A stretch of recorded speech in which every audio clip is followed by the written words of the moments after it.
Welcome back to another episode of 40 Facts About the 40k Universe. I am your host, Gershwin, and you were watching One Mind Syndicate. Today we continue talking about the Adeptus Sororitas, the Sisters of Battle, as we get into the Order of our Martyred Lady. If you're new to the channel, subscribe. We post Warhammer 40k content every single day. And if you have any suggestions or questions, just comment down below. But with that said, let's get into 40 facts on the Order of our Martyred Lady. The Order of our Martyred Lady is one of the Order's militants of the Adeptus Sororitas, the Sisters of Battle. It was founded in honor of Saint Catherine by the Ecclesiarch Alexis XXII, the long-lived successor of the great reformer Sebastian Thor. The Order of our Martyred Lady was once known as the Order of the Fiery Heart.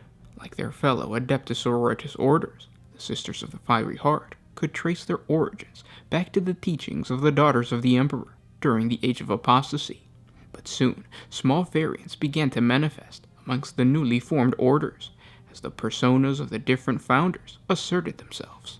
The Order of the Fiery Heart reflected the vengeful nature of their first canoness and eventual patron imperial saint, Catherine. She was one of the 5 companions of Alicia Dominica, the patron saint and founder of the Adeptus Sororitas. Known as the Shield-Bearer, Catherine was regarded as Alicia's second-in-command, was the bearer of Dominica's Praesidium Protectiva, a large shield said to contain a shard of the Emperor's own personal armor that was impervious to physical attacks. Catherine was well known for her fiery determination and vengeful spirit, ever leading her sisters at the forefront of innumerable battles and pursuing the prosecution of numerous wars of faith against heretics in the name of the Emperor. As a founder of the Order of the Fiery Heart, her sisters came to reflect her vengeful and fiery nature. Leading her order for many decades, she was declared a living saint within her lifetime for performing acts that would become legendary even amongst an entire galaxy of legends. But such legends seldom end happily, and first Dominica, then Silvana, and Lucia were martyred at the hands of evil men jealous of their faith and purity. Catherine was murdered by the witch cult of Menestus. So deeply did her sisters mourn Catherine's loss that they renamed their order the Order of our Martyred Lady. Unknown to her order, sometime before her untimely death, Saint Catherine visited the world of Sanctus Lies in the Palatine sector. Beneath a shrine, in a hidden crypt, she interred her golden power armor and her legendary power sword, the Ardent Blade.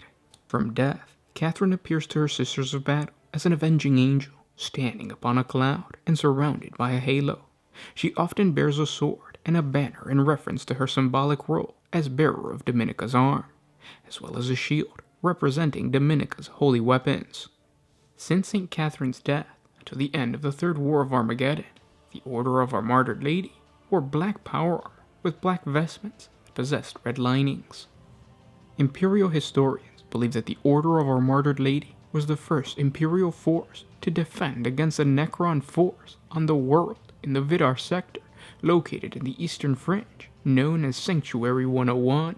Video logs of this isolated coven recorded a furious battle between the Valiant Sisterhood and the Necron warriors, but little of worth was displayed, as there appears to have been artificial disruption introduced to the recordings.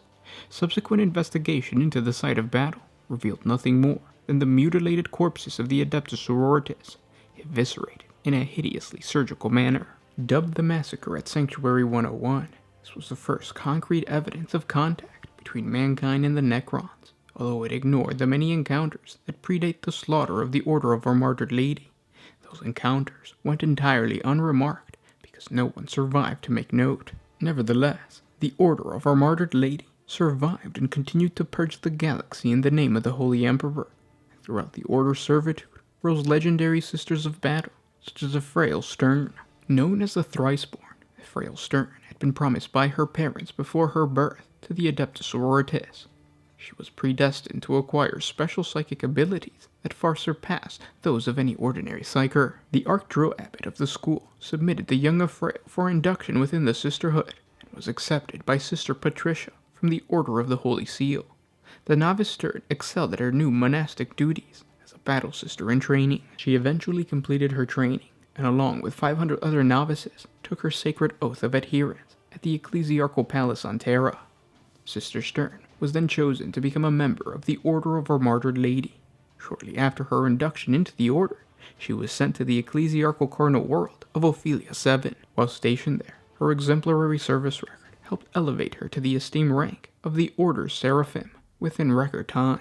Only 3 years later, she would be ordained as a Sister Superior. Sister Superior Stern was eventually sent on a mission on behalf of the Order to investigate the lost coven of the Sisters of the Order's Pronatos on the world of Parnes. There, Stern and her sisters discovered what became of their fellow sisters. A powerful greater demon of Slaanesh, a keeper of secrets named Astaroth, had been freed from its bounds and destroyed the Covenant. He then took the ruined bodies of 700 battle sisters and forged them, body and mind, into a terrifying construct of living flesh known as the Screaming Cage. Though the fallen sisters were forced to share their torment and suffering, the demon failed to take into account that they also were able to inadvertently share their faith. As the demon sought to kill the remaining sisters sent to investigate the Covenant, frail Stern fell in battle. Seizing this one chance, the fallen sisters within the Screaming Cage used their combined power to bring her back to life, filling her with the full might of their combined faith in the God Emperor to combat the forces of chaos. Once returned to life, the resurrected Stern was told to flee as the fallen sisters hid her presence from the demon and its chaos servants. Stern's memory of this event was erased. She was the only one who managed to return to her order on Ophelia 7. Being the sole survivor of the expedition to Parnes, her sanity stretched to the limit. Her seemingly unnatural power made her an object of suspicion amongst the members of the Order, with many of the sisters viewing her as having been corrupted by the ruinous powers. Stern was placed within a holding cell for 4 years until her exact nature could be determined. At this time, she was attacked by a sister who was being controlled by a demon of Slaanesh to silence her, but the enraged Ephraim managed to defeat her attacker with her bare hands. This set new events into motion. An inquisitorial investigation under the command of Inquisitor Silas Hand was sent to the Order of Ophelia 7 to investigate the sole survivor of the Parnes expedition. While at the Sanctorum, Stern underwent numerous trials to test her purity and ensure that her soul was free from corruption. Not found wanting during these trials, Sister Stern was declared uncorrupted and reinstated within the ranks of her fellow battle sisters, and granted her former position of Seraphim and the rank of Sister Superior. Inquisitor Hand, not fully trusting Sister Stern, nevertheless took her with him to investigate the former covenant on Parnes. During the investigation, the fallen sisters of the Screaming Cage finished their holy work, pouring all of their remaining knowledge and power into Sister Stern to fight the corruption of chaos. Inquisitor Hand sacrificed himself to defeat Astaroth and banish the demon back into the warp. Sister Stern went missing after this second expedition, once again being the sole survivor. Hunted by both the Imperium as well as the forces of chaos, Stern remains aloof from both. She has even sacrificed herself, stabbing herself in the heart to escape the foul schemes of the infamous sorcerer Ahriman of the Thousand Suns Traitor Legion. She was resurrected once again by the power of faith within her. Stern finally embraced her power and used it freely for the first time. With these newly embraced ability, Stern was even able to defeat a Calixtus assassin that was sent to kill her by the Inquisition. A frail Stern was last seen traveling with a mysterious Eldari, known as the Pariah, to the fabled and forbidden Black Library, using her abilities to access the vast conduits of the Webway. Though the Ordo Hereticus has issued orders for her destruction, many within the Order of our Martyred Lady believe that she might represent humanity's greatest hope since the legendary Primarchs. Her current whereabouts remain unknown. Another legendary sister of battle of the Order of our Martyred Lady is Miria, a Celestine Elohim who was originally tasked with passing judgment upon a newly rediscovered world named Hollows, which had been lost for 2 millennia due to being cut off by a warp storm. During her initial investigation, she uncovered that Hollows was once a research colony that studied cloning technology known as Replic, and that Replics were utilized as soldiers to defend their worlds from incursions by forces of chaos during the time that Hollows was cut off from the rest of the galaxy. But over time, the chemical processes within the bodies of the Replic that gave them a red-colored skin and made them subservient dissipated until they developed free will. They rebuilt Hollows to be a pacifist society, shunning their roles as soldiers, in which they had been designed and forced to fulfill. Initially, Myria was going to turn over the Replicates to the Adeptus Mechanicus per imperial decree, which stated that Replicates did not hold citizenship, therefore they had no civil rights. But she also uncovered a plot by the human citizens of the planet who wished to overthrow the Replicate. These revolutionaries proved to be a cult of Tzeentch, who ended up staging a revolt. Declining to utilize orbital bombardment that would see the death of millions, Myria instead ordered the Adeptus Mechanicus representatives to release the chemical agent within the Replicate's neurochemistry that would make them subservient and denied of free will once more. Unfortunately, this process was irreversible, but when it was complete, the Replicate were ordered to stop the revolt, and they did so without hesitation, fighting alongside their fellow battle sisters. Following these events, Myria would later be assigned to bring Psyker Taurus Vaughn to justice, when he escaped her custody and murdered one of her comrades and tormented another. Myria pursued him to the world of Neva. There she discovered a greater plot threatening the entire Imperium, and ultimately saw Vaughn and his compatriot Victor Laheim defeated. Through interrogation, they learned of an even greater plot, that Vaughn was actually a product of experimentations of Psykers. Myria, her assistant Verity, and the battle sister Cassandra and Isabel later uncovered and destroyed this plot. However, due to the methods utilized by Myria and the ordeal with Vaughn, she was stripped of her position as a Celestine elite and reduced to the rank of a line sister of battle by Canoness Galatea. Following these events, she later accepted a post as part of a mission to reclaim the abandoned Adeptus Sororitas Fortress Coven on Sanctuary 101. The Order of our Martyred Lady maintained a strong presence within the Armageddon system, with its base of power at the Sanctorum of St. Catherine, which was built within the high walls of Hive Tempestora on the world of Armageddon, and then the largest orc wall ever raised, led by warlord Godskull Magruch Thraka, assaulted the planet and began the Third War of Armageddon. In the initial orc assault, the Battle Sisters' positions were attacked by a large orc submersible which emerged from the boiling sea. Caught unaware by the audaciousness and the sheer ferociousness of the Greenskin attack, many of the Battle Sisters were slain. The Battle Sisters were the front line of defense for Hive Tempestora, but their battle lines soon were overrun. This enabled the vile Greenskins to take control of the Hive cities under Hive within only a few hours.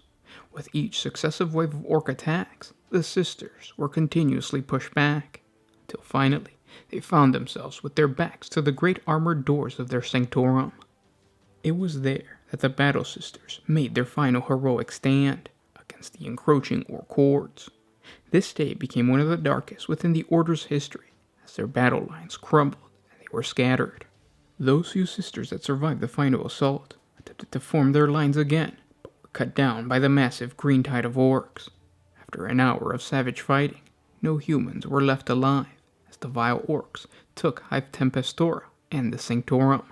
After this defeat, the Order could barely field 3 whole companies. The loss of their Sanctorum and the many valiant sisters who had fallen was acutely felt throughout the rest of the Order. Many novices began questioning their faith in the Emperor. Those Battle Sisters that remained recovered quickly, swearing mighty oaths of vengeance against the foul Greenskins, and vowing to retake Hive Tempestora, no matter the cost. But before they could do so, the surviving Sisters of the Order were spread across the rest of the planet to help solidify key Imperial positions. Their presence proved vital in preventing the orcs from overrunning several areas of Armageddon. The Order of our Martyred Lady would have another go at the Greenskin menace during the War of Beasts on Vigilus. The Order fought to keep Vigilus unsullied by the scourge of chaos for nearly 4,000 Terran years. They had garrisoned St. Haven, the planetary capital, and the heart of the ecclesiarchy on the world, ever since it was a simple basilicum, and patrolled hundreds of tower-dotted boulevards in force. Being urbanized to such a degree, they fought almost exclusively in the built-up areas of the Hive Sprawl, even becoming a large mechanized force. They had a great many transports at their behest, and were well versed in the tactics of citizen control during times of strife, so much so that the sight of their midnight black vehicles sent the populace of Hybra scrambling to move out of the way. Each Canoness and Sister Superior knew the city streets well, having made a study of them for her entire tenure, with a data harvest of the Ordo Dialogus predicting likely threat zones and guiding their optimum passage from one hive-sprawled district to another. the Sisters of Hybra were masters of their territory. It was this home field advantage that gave them an upper hand against the Orc invaders time and time again in the War of Beasts opening stages. It was when the Orcs slowly closed on the planet's metropolises and the gene-stealer cults of the Pauper Prince rose up in dizzying numbers beneath the streets, is when the true value of the Adeptus Sororitas became clear. Where the Sisters of Battle walked, the grace of the Emperor held back unnatural magic and banished nightmares like the morning sun. Where they fought, the populace fought with them. As the Space Wolves of Haldor Icebelt bring death to the Xenos, the Adeptus Sororitas of the Order of Our Martyred Lady punish and defend Vigilus. And those were 40 facts on the Order of Our Martyred Lady of the Sisters of Battle. I hope you guys enjoyed this video. I'm extremely pumped. Sisters of Battle announcements come and go, but it's for sure that we're going to get Plastic Sisters, and I'm definitely going to pick up at least one unit. I know I have the Sisters of Silence. I just painted them recently. Check out our Instagram. I posted those pictures on our Instagram. It's just One Mind Syndicate on Instagram.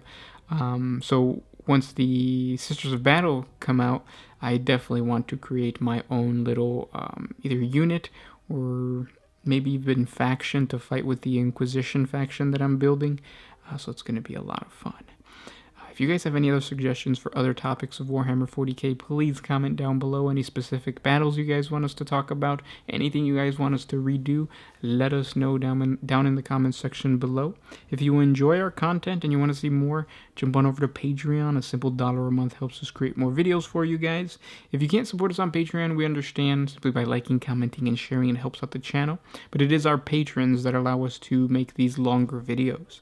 So thank you all the patrons right now that are supporting. Link in the description. But with that said, I'll talk to you guys tomorrow. This is Gersh1 with One Mind Syndicate signing out. Oh,